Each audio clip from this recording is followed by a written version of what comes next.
Hi guys, welcome back. Magandang araw sa lahat. Welcome back to my channel.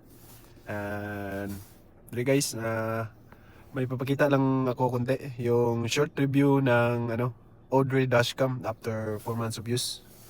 And this dashcam is still running very good.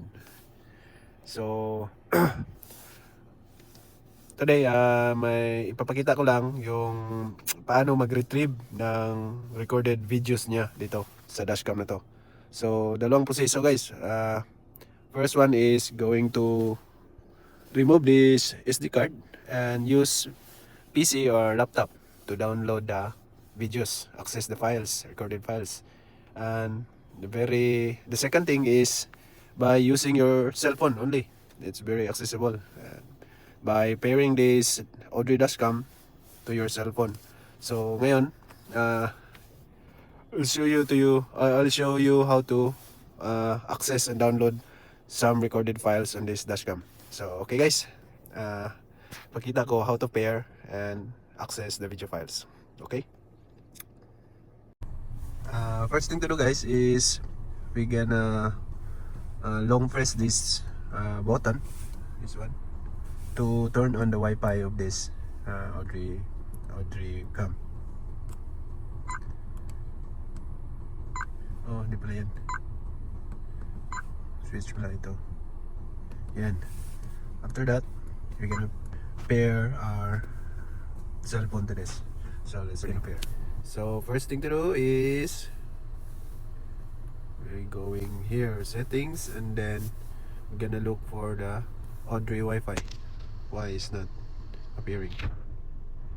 Oh, here, Odrey, and it's gonna pair. So yeah, it's already paired. So after that, shows here no internet connection, but it's no problem. Going to the application, this is the Odrey apps, and then connect camera, connect. After that, okay, it's now connected right here. Yeah, the same. And then camera files. We're going to wait to retrieve the files. So here are the recorded files. So lots of files. So we're just gonna download some files here like this. Just select and we're gonna download. This one is front, back, front, back, front, back, front, back, front, back. So it's recording front and back. It's dark. Why is it dark? This one. This one. Check this one. Try this one. Select 2 files only. Okay, download. We try to download 2 files only guys. The back is 62 MB and the front is 152 MB. Front is much bigger file size.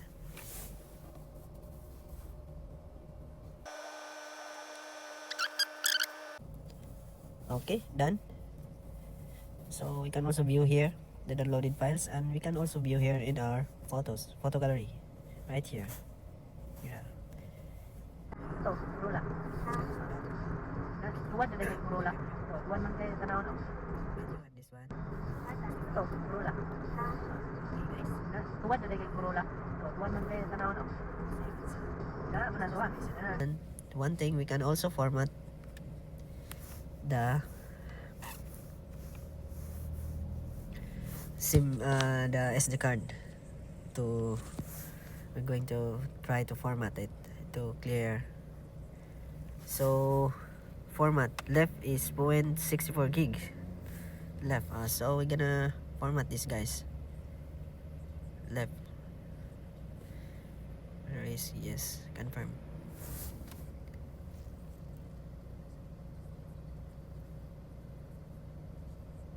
Okay, already done formatting, and we're gonna check if there are still files left.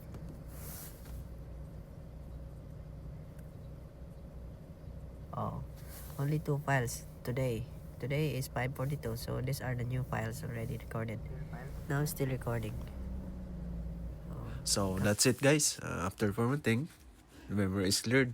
There's a lot of space again. There's 58.2 gigs again. So that's all, guys. For me, this camera is good and recommended to me. And thanks for watching and have a nice day. Bye bye. God bless.